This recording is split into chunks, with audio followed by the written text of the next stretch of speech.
Vamos abrir a palavra de Deus no livro de Ruth, meus irmãos.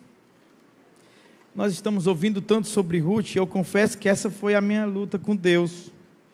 Quando veio essa palavra ao meu coração, e eu pensando justamente isso, temos falado tanto, mas os pregadores sabem disso, quando o Senhor dá uma palavra a gente, Ele não negocia, aquilo fica na cabeça da gente, você tenta sair para cá, e o anjo vai puxando você, e aí nada faz sentido, até que você se rende, se entrega, e é o que Deus quer falar conosco essa manhã, meus irmãos. Livro de Ruth, capítulo 4, a partir do versículo, vamos ler o versículo 14, meus irmãos, 14, 15 e 16, apenas esses 3 versículos, nós lemos o trecho completo, mas vamos ler apenas 3 versículos, para meditar nessa palavra. A palavra de Deus diz assim: Então as mulheres disseram a Noemi: Bendito seja o Senhor que não deixou hoje de lhe dar um neto que será o seu resgatador, que o nome dele venha a ser famoso em Israel. Nele você terá renovação da vida e consolo na velhice, pois a sua nora que ama você o deu à luz, e para você ela é melhor do que 7 filhos. Noemi pegou o menino no colo e passou a cuidar dele. A igreja diz amém. Meus irmãos, essa é uma história magnífica, é uma história maravilhosa. Essa história traduzida em cenas, num roteiro de filme, certamente seria algo impactante. E eu faço um exercício que é tão comum nos roteiristas, principalmente os filmes que tem essa, que a gente chama de narrativa retroativa, né? De começar pelo fim. Hoje é uma técnica do mundo literário muito conhecido. Você anuncia o fim, aí depois de 3 meses antes, né? E começa, e aí o filme às vezes é a história que antecede aquela cena que finaliza aquele momento. E eu faço meio que esse exercício nessa mensagem, convidando vocês para começar do fim. E o fim é esse, o fim é maravilhoso. É Noemi abençoada, renovada pelo Senhor, protegida, amparada, e olhando para o futuro com muita gratidão, porque aqui ela tem muitos motivos para agradecer ao Senhor. Mas quando você faz esse exercício, aí você olha para o passado, e vê o caminho que levou essa mulher até aqui, a gente fica muito surpreso, e percebe o quanto essa história causa um grande impacto no nosso coração, porque Deus reconstruiu a história dessa mulher. Essa história foi programada, meus irmãos, de acordo com as decisões que ela tomou, de acordo com os rumos que a vida foi tomando, para um fim trágico, um fim de muita tristeza e de muita amargura. No coração de Noemi, certamente, quando as crises chegaram na sua casa e na sua vida, certamente ela viu o último capítulo dessa novela e ele era muito feio de ver. Mas Deus reescreve a história dessa mulher. Deus é o Deus que reconstrói histórias. Ele reconstruiu a história de muita gente que está aqui essa manhã. Talvez você tenha chegado aqui justamente precisando ouvir do Senhor que a sua história, que você pensa que está indo para um desfecho terrível e não é o que você pensou, imaginou. Deus, Ele é capaz de reconstruir sua história. Ele é capaz de refazer sua história. E a gente aprende isso com Deus, e é incrível, quando a gente lê a história do livro de Ruth, a gente já descobre imediatamente que Deus é esse que reconstrói histórias de gente comum. O texto começa nos indicando o contexto temporal desse texto e dessa história, e nos mostra que aqueles eram dias dos juízes, os tempos dos juízes, conforme é relatado inclusive no livro que antecede o livro de Ruth. E basta ler o livro de Juízes para você saber que foi um dos períodos mais inflamados e de mais importantes acontecimentos na história do povo de Deus.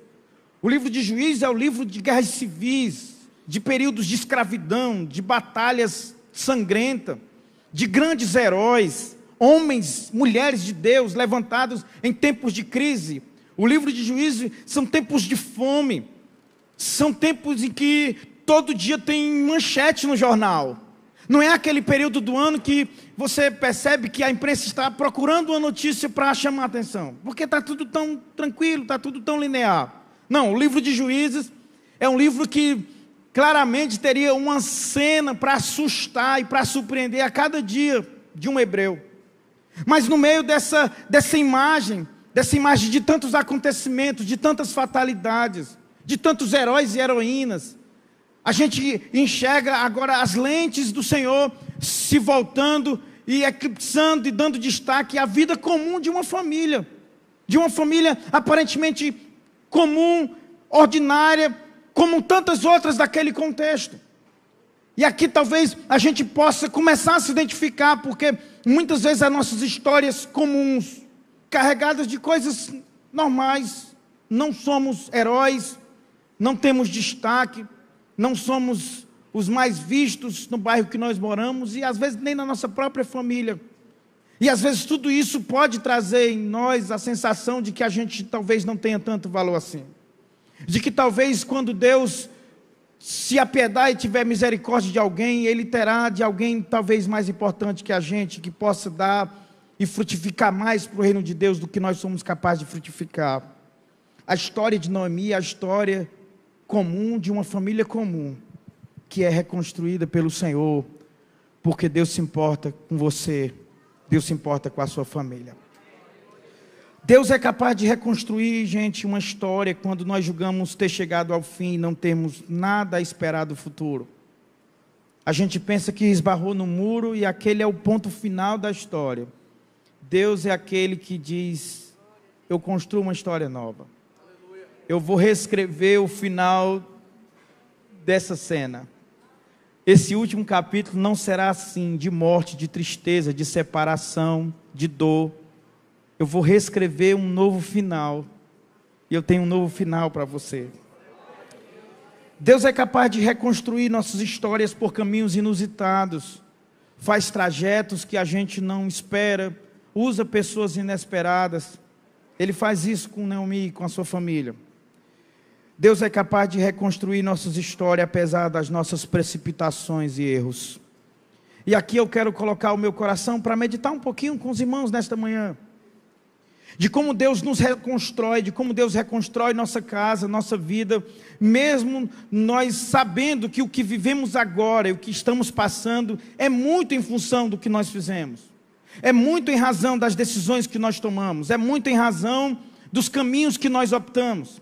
E eu sei que para algumas pessoas que estão talvez naquela fase mais tranquila da vida, mais sossegada, esta palavra parece se afastar um pouco do seu contexto atual. Mas ela não deixa de chegar a você como um alerta. Porque um dia esse homem Elimeleque e sua esposa Noemi tinham vidas tranquilas na sua cidade. Tinham vidas normais. Foram uma série de fatalidades e infortúnios que levaram eles a essa situação. E aqui se apresenta a nós, a cada um de nós indistintamente, como um alerta de que dias tranquilos e uma vida tranquila pode simplesmente desaparecer da noite para o dia. Basta a crise chegar e uma decisão mal tomada. Basta uma palavra colocada no lugar errado. Basta uma perda repentina que nos arrebata a consciência, o bom humor, a alegria. Tem gente assim, que talvez se olhar o começo do ano, a vida estava indo tão certinha, estava tudo ajustadinho, estava tudo no lugar. E talvez lá naquele momento que a gente dá as mãos junto da família para receber o novo ano, você tenha dito: poxa, meu ano nunca está começando tão bem, tão ajustado, está tudo tão no lugar, e olha como está agora. Olha como a coisa mexeu de um jeito, que você está com a cabeça bagunçada, a vida está desorganizada, de modo que nem se parece com aquela do dia 1º de janeiro, porque isso acontece, e acontece por muitas vezes sem que a gente tenha nenhum controle sobre isso.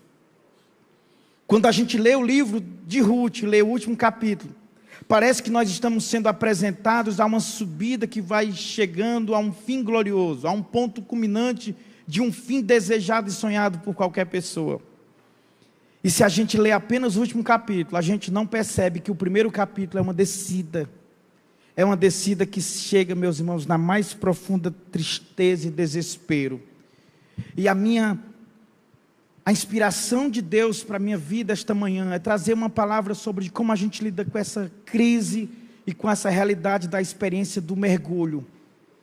Muita gente não sobrevive a experiências do mergulho. Mergulhar é você, por um momento, ser submergido no meio de graves problemas. Muita gente não sobe mais, muita gente não recobra mais o fôlego, muita gente não se recompõe mais, muita gente não se refaz mais. Mas nessa história há um lindo relato de um Deus que é capaz de refazer a história aparentemente perdida. E eu queria olhar com os irmãos, abrindo o capítulo 1 desse texto, e eu peço que os irmãos caminhem comigo. Bom seria se a gente pudesse ler todo o texto. Mas quando a gente abre o capítulo 1, a partir dos primeiros versículos, nós temos a experiência do mergulho da vida de Noemi e da sua família. E essa experiência do mergulho está descrita aqui como um começo de uma profunda crise. Veja como diz o texto, capítulo 1 de Ruth, a partir do primeiro versículo, diz: nos dias em que os juízes julgavam, houve fome na terra de Israel. E um homem de Belém de Judá foi morar por algum tempo na terra de Moabe, com a sua mulher e os seus 2 filhos. Este homem se chamava Elimeleque, e sua mulher se chamava Noemi. Os filhos se chamavam Malom e Quilion, eram efrateus de Belém de Judá. Foram à terra de Moabe e ficaram ali. Algum tempo depois, Elimeleque, o marido de Noemi, morreu, e ela ficou sozinha com os 2 filhos. Estes casaram com mulheres moabitas. O nome de uma era Orfa e o nome de outra era Ruth. E ficaram ali quase 10 anos. Quantos anos, meus irmãos? 10. Depois morreram também Malom e Quilion, os 2 filhos de Noemi. E assim ela ficou sozinha, sem os 2 filhos e sem marido. Não é desesperador? A experiência do mergulho é o que os estudiosos da Bíblia chamam de situação limite. Situações limite, meus irmãos, têm o poder de nos mostrar a realidade que está no nosso coração. Momentos de extrema luta têm o poder de revelar o que está dentro de nós. E a história vai mostrar esta cena que começa por uma crise econômica na cidade de Belém. Falta pão, não tem alimento, e agora uma família decide refugiar-se em outra cidade, uma cidade que distava ali de Belém mais ou menos 80 quilômetros, para ali naquela outra cidade refugiar-se e sobreviver daquela fome que abateu Belém. E eu queria olhar para o começo dessa crise, dessa história, justamente destacando essa decisão que Noemi e o seu esposo tomam. A crise da fome chegou e eles simplesmente ignoram a verdadeira razão da crise e preferem fugir, preferem ir para um outro lugar, preferem escapar, sobreviver em outro lugar. Ao meu ver, aqui está um ponto que precisa ser destacado nessa crise do mergulho que Noemi enfrenta. Muitas vezes, quando a crise chega e abate a nossa casa, a nossa família, falta-nos a capacidade, a lucidez de respirar um pouco e discernir as causas daquilo, os motivos daquilo. Há uma citação que eu achei extraordinária. Evidenciamos um espírito insatisfeito, desconfiável e instável quando nos mostramos enfadados com o lugar no qual Deus nos colocou e dispostos a deixá-lo assim que nos deparamos com uma dificuldade ou uma inconveniência. Tem gente que prefere sempre fugir. Tem gente que prefere sempre escapar em outro lugar e evitar lidar com aquilo que está posto, sem antes pensar o porquê aquilo, qual é a razão daquilo. Ora, o texto do livro de Juízes vai mostrar que o próprio povo vai enfrentar reiteradas crises de fome, e essas crises todas, invariavelmente, eram causadas pela atitude de desobediência ao Senhor, pela transgressão ao Senhor. Eles transgrediam, eles desobedeciam, e Deus os entregava à mão de inimigos que expoliavam eles, tiravam seus bens, seus recursos. A gente é apresentado, por exemplo, a história de um importante juiz, nesse tempo que foi Gideão, e sabe que aquele foi um tempo de grande fome, porque os midianitas se apoderaram do povo de Israel e não deixavam eles produzir, não deixavam eles colher os frutos das suas agriculturas, não deixavam eles usufruir dos animais que nasciam do seu curral, de modo que a crise se instaurava, e as crises desse tempo eram crises causadas por um afastamento de Deus, por um distanciamento de Deus, pela ruptura na aliança. A aliança com Deus era clara, meus irmãos, em Deuteronômio. Deus tinha dito: se vocês me amarem, me obedecerem, forem fiéis aos meus mandamentos, eu os guardarei, eu os protegerei. Vocês plantarão e ceifarão com fartura. Os animais de vocês darão muitos animais. Vocês terão segurança, alegria. A família de vocês será próspera, abençoada, frutífera. Os inimigos de vocês terão medo de vocês, fugirão de vocês. Esse era o pacto que estava posto no que dizia respeito à bênção que estava ao alcance deles.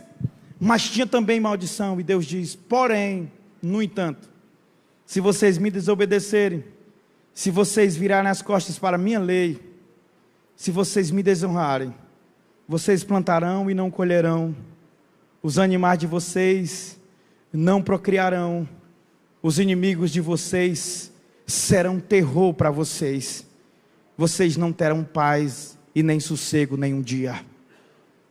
Estava posto.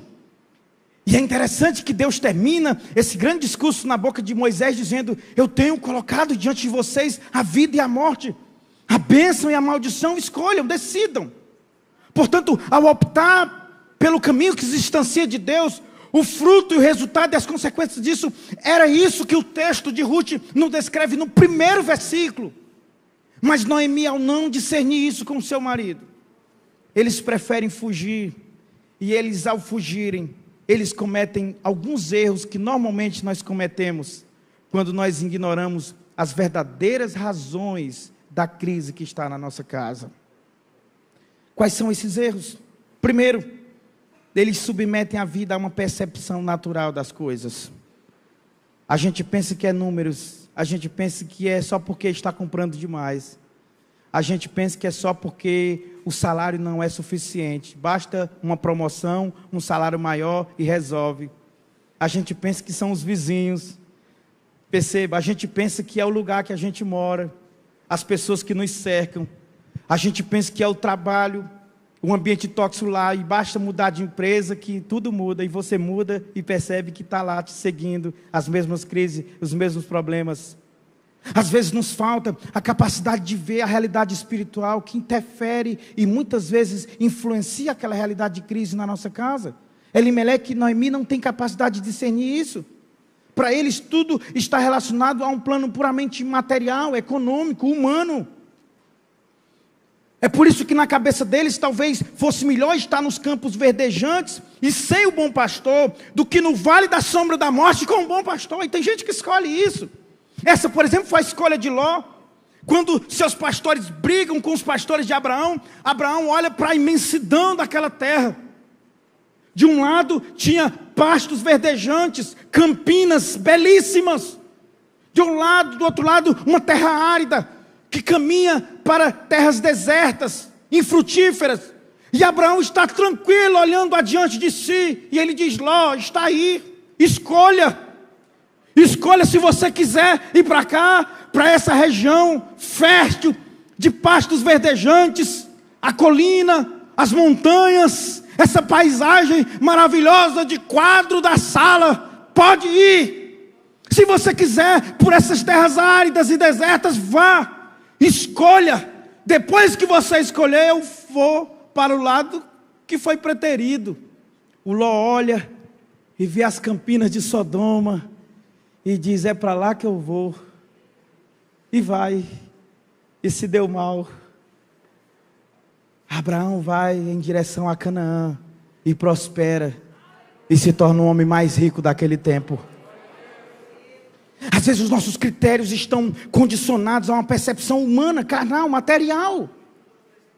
E isso começa a decidir e modelar nossas decisões, nossos valores. os caminhos que tomamos. Mas também Noemi e o seu esposo ignoram os problemas relacionados ao destino que agora eles abraçam. Porque é irônico, gente, escolher a terra dos Moabitas. Meu Deus do céu! Deixa eu falar um pouquinho dos Moabitas. Gente, os Moabitas são filhos de uma relação incestuosa de Ló com a sua filha mais velha. Que coisa terrível! Um povo que se coloca como inimigo do povo de Deus. Os filhos de Israel, quando vão atravessando o deserto, que passam pelas suas terras, eles interferem, eles contratam Balaão, eles tentam fazer o povo de Deus perecer no deserto. E é incrível, como lá em Deuteronômio capítulo 23, do versículo 3 e 4, há uma maldição contra Moabe, justamente por eles terem falhado em não dar pão e água ao povo de Israel quando passavam pelo deserto. E justamente o povo que falhou em não suprir pão e água para o povo de Deus, agora é o lugar que Elimeleque e sua família quer refugiar-se. Às vezes nós fazemos isso, vamos loucamente, fechamos os olhos e não percebemos que o destino que está diante de nós é de morte, é de tragédia. Alguém fala, alguém alerta, o pastor diz, o pai fala, mas a gente está ensurdecido. A gente decide ir. E quando a gente vai, a gente descobre que está indo para um penhasco que nos lançará no precipício. Noemi e sua família, eles desconsideraram a possibilidade de ser acolhido pelo seu próprio povo. Eles poderiam, por exemplo, ir para as tribos do outro lado do Jordão, que certamente estavam vivendo farturas, como era o próprio daquelas tribos que estavam juntos, sabe, ali do lado de toda a fertilidade daquele chão banhado pelo Rio Jordão. Mas eles ignoram, eles desprezam a possibilidade de ser acolhido pelo próprio povo. Eles preferem ir atrás dos moabitas. Quantas vezes os momentos de desespero da nossa casa faz a gente acreditar que ninguém de casa vai nos ajudar. Não vale a pena procurar o pastor e não vale a pena pedir ajuda à igreja. A gente aposta tudo é no gerente do banco.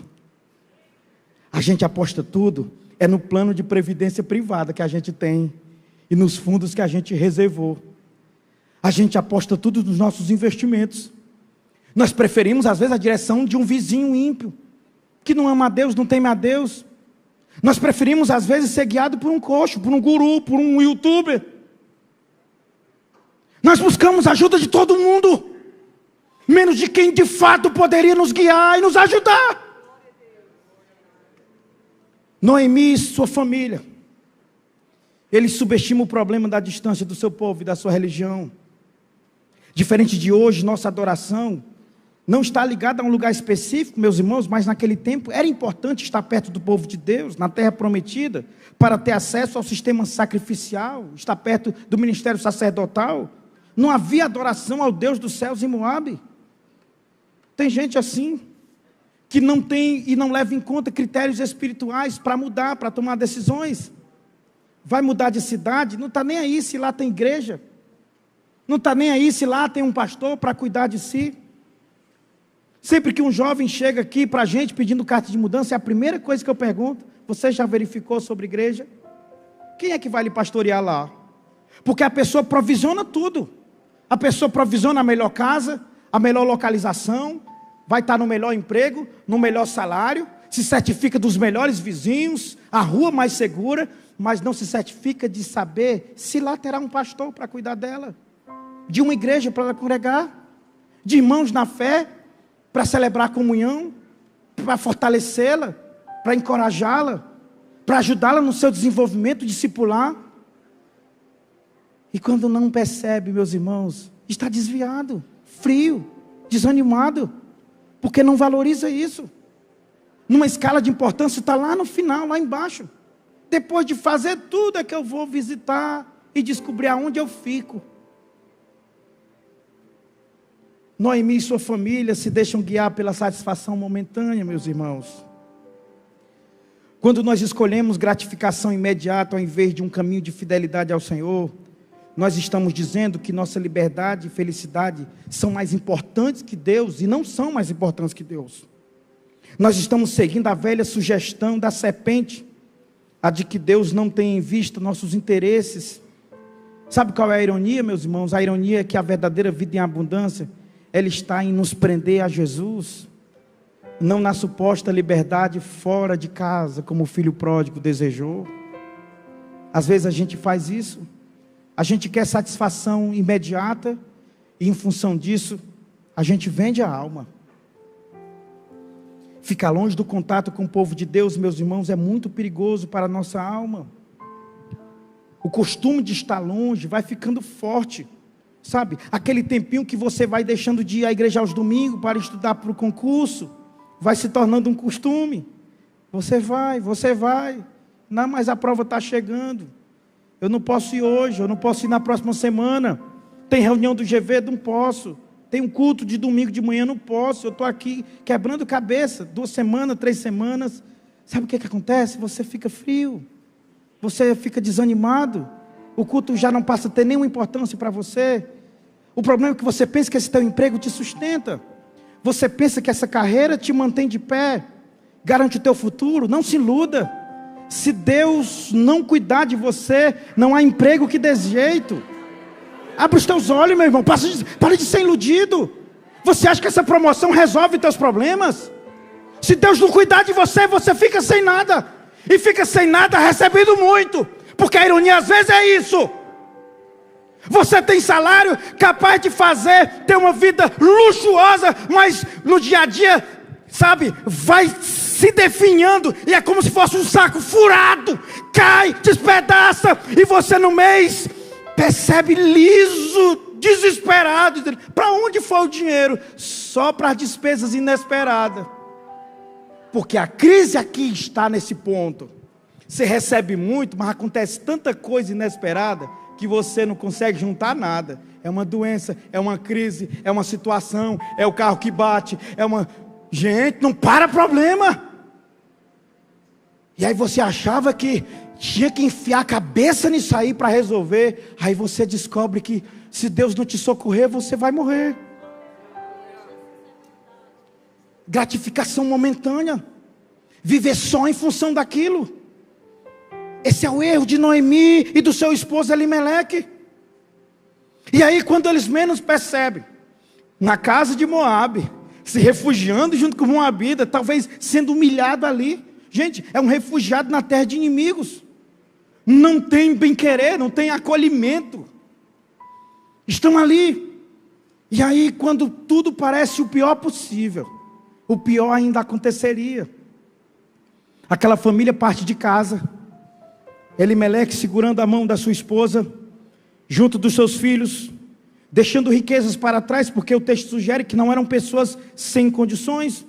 Ela fala disso, eu saí exitosa, eu saí da cidade, sabe, uma mulher bem sucedida, e estou voltando vazia e sem nada.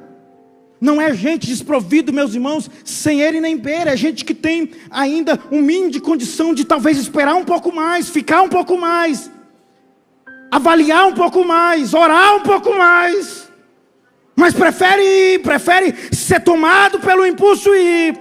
E quando chegam lá, a morte bate na porta de Noemi. Primeiro morre Elimeleque. Oh, meu irmão, você não tem noção do problema que Noemi agora tem que enfrentar sem esposo. A saudade, o amor, a viuvez, que aquele tempo é tão difícil. Tanto é que Deus, nas suas leis, estabeleceu, meus irmãos, seguridade social para os viúvos, proteção social, porque era um dos grupos vulneráveis daquele tempo. Viúvos, órfãos, estrangeiros, eram povos que tinham do Senhor um olhar atento, porque se não há quem ajude, quem acolha, quem proteja, a pessoa fica abandonada. Mas Noemi tem no que se apegar. Ela tem 2 filhos. Uma mulher, quando tinha um filho, era festejada. Festejada porque o filho era a garantia da segurança na velhice, da proteção, do cuidado, da provisão. Mas olha o pior, gente, morreu o Elimeleque, e a morte chega e mata também os 2 filhos de Noemi. Ela fica sem marido, sem filho, fica sem ninguém mais. Mas acontece uma coisa aqui, entre a morte de Elimeleque e a morte dos filhos, que o texto não deixa de destacar. morre Elimeleque. Noemi, mesmo vivendo o luto e a viuvez, ela decide permanecer num lugar que ela nem devia ter ido. Ela não devia ter ido. E o texto diz que ela fica lá e permanece mais 10 anos. Os filhos morrem nesse tempo dos 10 anos. E tem gente assim, que depois de enfrentar a amargura, a crise, ele fecha os olhos e diz: eu já me dei mal mesmo, estou nem aí, não me importo mais, e continua lá. Porque muitas vezes o pior do que ir para um lugar que não devia ir é permanecer lá, mesmo depois que está dando tudo errado. E tem gente assim, está dando tudo errado e está lá, permanece lá, sofrendo e vendo a vida definhar, a vida se acabar. Morreu os filhos, e agora tem na casa dessa mulher muita tristeza, aquela sensação de solidão e abandono. Ela se olha no espelho e se lembra: um dia eu fui Noemi, uma mulher agradável, mas Deus me feriu, Deus me amargurou, eu fiz o que não devia, insisti nisso. O que me resta agora? Sem nada, longe da minha casa, longe da minha família, sem marido, sem filho. Sabe, meus irmãos, Noemi está em apuro e se percebe sem saída. Você sabe quando as coisas começam a ruir e não param? Você já teve aquela sensação de que uma coisa vai puxando outra? É como se a pessoa estivesse sendo jogada no precipício, que quando bate na parede pensa que é o limite. Não, tem mais buraco ainda. É o que o salmista no Salmo 42 diz: um abismo vai chamando o outro. Está tão ruim e você descobre que ainda ficará pior depois da notícia que recebeu. É assim que essa mulher enfrenta. Quando um plano, gente, que você tinha parece que vira areia em suas mãos. O pior de tudo é que você sabe que no final de tudo você tem parcela de culpa nessa tragédia. E talvez aqui é a coisa pior que pode acontecer nesse momento. Porque, gente, quando a dor e o sofrimento se unem, a culpa, aí não resta nada senão o desespero. Quando a culpa é a razão e a resposta para a nossa dor, é o momento que muita gente tira a própria vida. Quando você está diante de um grande sofrimento e para e diz: eu estou assim porque fui por esse caminho, porque fui nessa direção, porque tomei essa decisão. Aí não resta mais nenhuma expectativa boa, porque você não consegue nem se aceitar. E você começa a ter problema de autoaceitação, de amor próprio. Tem gente que se mutila, idealiza a própria morte, porque você passa a se punir pelo que está passando.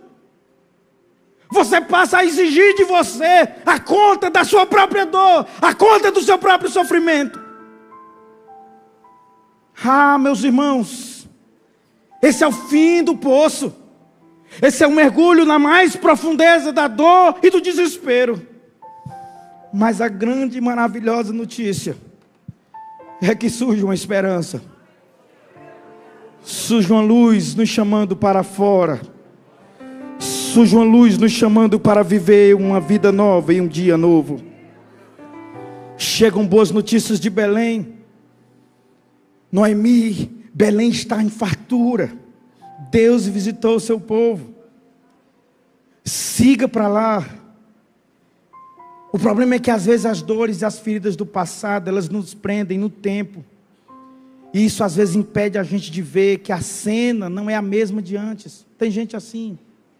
Tem gente que saiu de uma igreja ferida e aquilo cristalizou na mente dele, que ele pensa que são as mesmas pessoas, as mesmas coisas, o mesmo jeito. Mudou tudo, não é mais o mesmo pastor, não são as mesmas pessoas, não são mais as mesmas famílias. Mas o inimigo cristaliza aquilo na mente dele, ele fica naquele portal e naquela suspensão temporal e não consegue sair dali. Tem gente assim. Mas mudou, não é? A pessoa diz: mas não é do mesmo jeito, agora está bom. É outro tempo. E a pessoa: só eu sei. É claro que só você sabe. Mas o tempo é outro. Tem pão em Belém, Noemi. Eu sei que a situação é desesperadora, mas volta para casa. Volta para sua família. Tem alguém que te ama, te esperando para cuidar de você. Aleluia. Sabe o que é maravilhoso, gente? É que quando Deus decide reescrever a nossa história, Ele não só traz a boa notícia de que as coisas mudaram. Aparece alguém no caminho, disposto a fazer parte do nosso futuro e de habitar na nossa dor. E dizer, eu vou com você. Noemi está insegura. Ela sai de dentro de casa, chama sua nora Orfa, sua nora Ruth e sai pela estrada. O texto diz que elas saíram de Moabe. Só que chega no meio do caminho, ela para e diz, não posso fazer isso com vocês. Tudo bem, eu estou indo para casa. Eu irei sofrer a humilhação de voltar sem nada, desamparada. Mas vocês são jovens. A gente ainda não andou muito, volte para casa. E elas choram, Orfa segue de volta. Mas Ruth cola nela e diz, eu não vou sair. E o texto é descrito para nós como se há ali um diálogo de insistência. Porque o que Ruth diz é isso, não insista. Não insista para que eu te abandone. Porque eu não vou te abandonar. Eu irei contigo. Aonde tu deitares, eu deitarei junto. O teu Deus será o meu Deus. O teu povo será o meu povo. Aonde tu morrer, eu morrerei ali do teu lado. Sabe, Deus levanta alguém. Deus sempre levanta alguém, gente. É incrível o que Ruth faz. Essa mulher está deixando, meus irmãos, provável segurança financeira. Talvez tivesse pais vivos ainda. Mas ela está se unindo a uma mulher para viver a vida dessa mulher com as suas amarguras e suas dores. Deus prepara alguém no teu caminho. E eu queria que você enxergasse essa pessoa que já chegou. Eu não vejo ninguém. Tem alguém. Há 2000 anos atrás apareceu alguém que disse, eu vou viver o teu futuro contigo. Eu vou habitar os teus dias sombrios do teu lado. Eu não te abandonarei. Eu não te desampararei. E não é você que me leva para a tua morte, só eu que te trago para a vida que eu tenho. Para a vida nova que eu tenho. Sabe, essa perspectiva de enxergar alguém se colocando no caminho, estendendo as mãos, é maravilhoso. E aí eu quero terminar esta palavra nessa hora, mostrando como Noemi responde isso para viver essa nova história. E talvez seja isso que você precisa ouvir de Deus para responder algo que Deus quer que você responda. Como responder à possibilidade de um novo desfecho para a nossa história? Como reagir a isso? Primeiro, tome a mão de quem estende para lhe ajudar. Tem uma mão estendida? Deixe de ser mal agradecido. Pega na mão de quem está estendendo. Tem gente que está disposta a morrer com você. É tão interessante que a gente tem a sensação de que Noemi ainda não está confortável. Porque o texto trata aqui, meus irmãos, de uma das declarações de amor mais extraordinárias da Bíblia. A gente até cita celebrando bênção de casamento, apesar de ser uma nora dizendo para a sogra. Mas o que é interessante no texto é que não há nenhum indício de como Noemi responde aquilo. Apenas diz que Noemi parou de insistir. Mas não há nenhum relato da Noemi emocionada, dizendo, oi minha filha, que bom. Não, ela segue.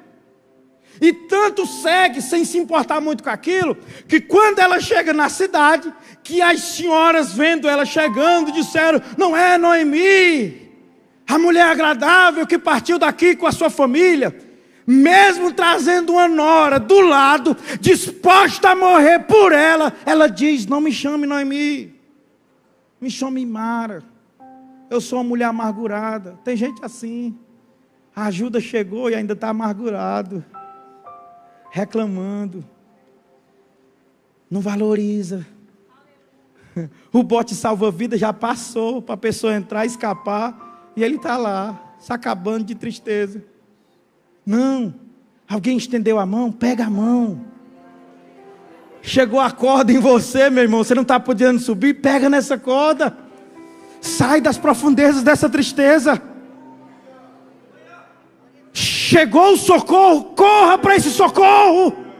Escape. Anjos visitaram a sua casa antes que a cidade seja destruída. Escape por sua vida.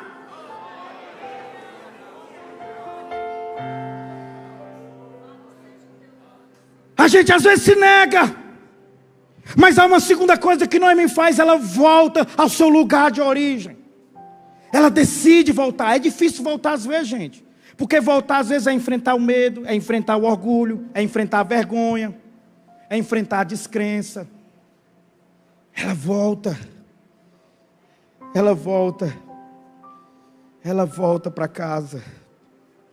E quando ela volta para casa, ela decide abraçar o futuro que Deus agora estava reescrevendo para ela. Ruth volta com ela, se casa com um parente remidor. Vocês lembram da mulher sem esperança, amargurada, sem filho, sem esposo? Agora a nora dela tem um filho querido. E quando esse filho nasce, eu acho tão linda esta cena, gente. Ela é tão poética.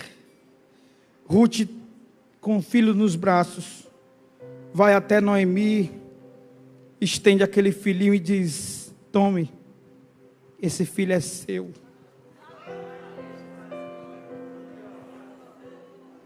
O texto termina, Noemi segurando o menino e cuidando dele como seu próprio filho. E aí a gente pensa que é um menininho qualquer de Belém, mas aí o texto diz o nome dele. O nome dele é Obed. Ele será pai de um outro nome chamado Jessé. Aí terá um netinho, Noemi. Esse netinho se chamará Davi. Você pensa que está terminando? Você pensa que está se acabando? O que Deus tem é melhor e maior do que você sonhou. Você pode aplaudir Jesus por isso? O que Deus tem é mais glorioso do que você jamais desejou no melhor dos teus sonhos. Fique de pé nesta hora em nome de Jesus.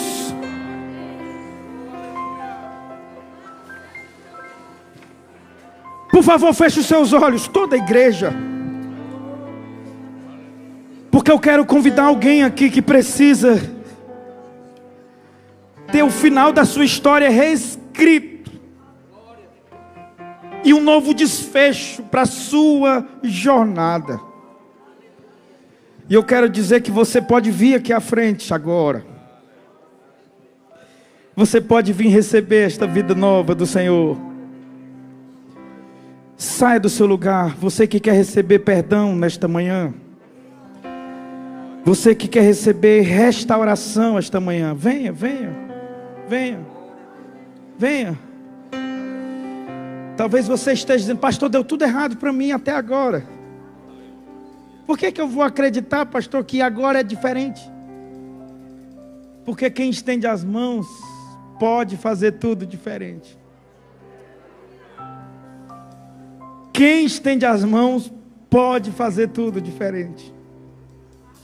E diferente dos amigos que nos abandonaram, diferente de um marido que quem sabe não te ame como você deseja, ou de uma esposa que não te acolhe, corresponde o seu amor e o seu cuidado, de relações afetivas frustradas até agora, esse que estende as mãos e te convida para caminhar, ele diz para você: eu nunca te abandonarei, eu nunca te deixarei, nada me separará de ti, nada separará o meu amor de ti.